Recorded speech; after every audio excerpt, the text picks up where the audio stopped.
how to add or remove apps to never auto sleeping apps on the Samsung Galaxy S24 series. First, tap on the home button to go back to the home screen. And on the home screen, swipe down at the top to open up quick settings. In here, tap on the settings icon.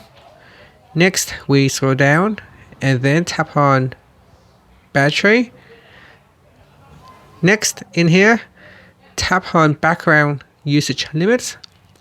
And then tap on never auto sleeping apps.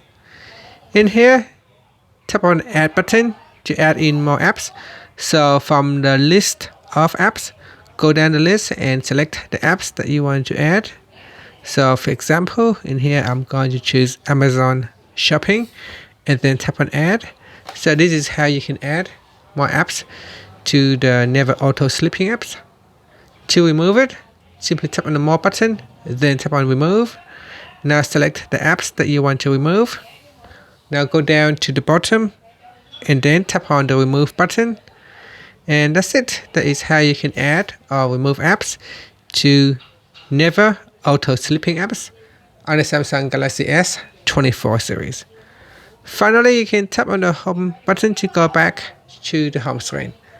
Thank you for watching this video. Please like and subscribe to my channel for more videos.